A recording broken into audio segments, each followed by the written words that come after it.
मैं दावत दवांगा जनाब शहबाज मंजर साहब तशरीफ लैके आउण और अपना कलाम सुनाओ। जनाब शहबाज मंजर साहब।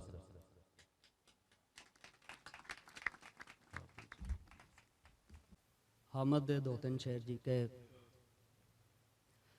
नेरियां दे विच दीवा बालां सोहणिया रब्बा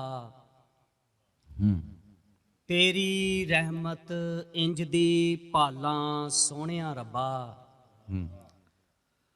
नेरियां दे विच दीवा बालां सोहणिया रब्बा तेरी रहमत इंज दी पालां सोहणिया रब्बा तेरे नां दी गुड़ती लैके लगरां फुटियां निसरे फुल भी पौण धमालां सोहणिया रब्बा वाह वाह तेरे नां दी गुड़ती लैके लगरां फुटियां माशाअल्लाह निसरे फुल भी पौण धमालां सोहणिया रब्बा तेरी तांग च रूह मंजर दी भंगड़े पावे माशाअल्लाह तेरी तांग च रूह मंजर दी भंगड़े पावे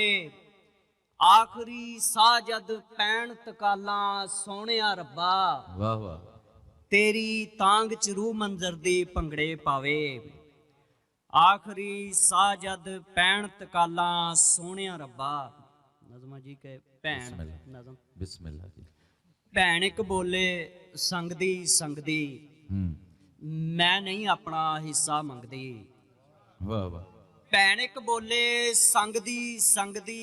मैं नहीं अपना हिस्सा मंगदी मेरा सब कुछ तेरा वीरा पाउंदा रही तू फेरा वीरा मेरा सब कुछ तेरा वीरा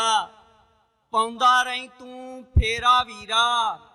ਇਹ ਗੱਲ सोच लवी तू आपे तेरे नाल ने जिंदे मापे। वाह वाह वाह एक बच्चों की नज़म की शाहीन इकबाल दे जी जी बिस्मिल्लाह। हत्थी मजदूरी दे छाले बसते क्यों नहीं माड़े तीड़े बालां दे साह सस्ते क्यों नहीं वाह वाह दिन नूं पढ़दे रातां नूं मजदूरी करदे मर मर के ए किंज हयाती पूरी करदे माड़े तों बच्चियां दे चाह नहीं पूरे हुंदे सहमे सहमे रहिंदे जिवें घूरे हुंदे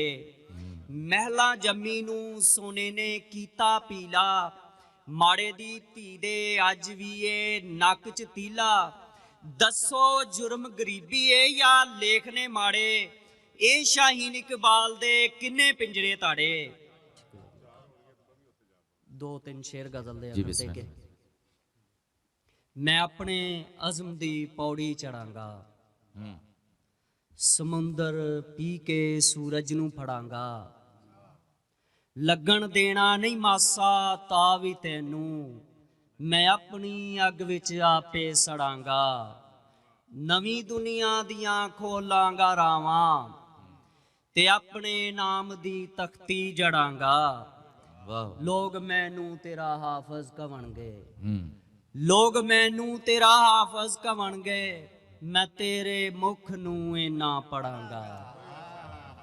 लोग मैनू तेरा हाफज कवणगे मैं तेरे मुख नू इना पढ़ांगा। माशाअल्लाह जी।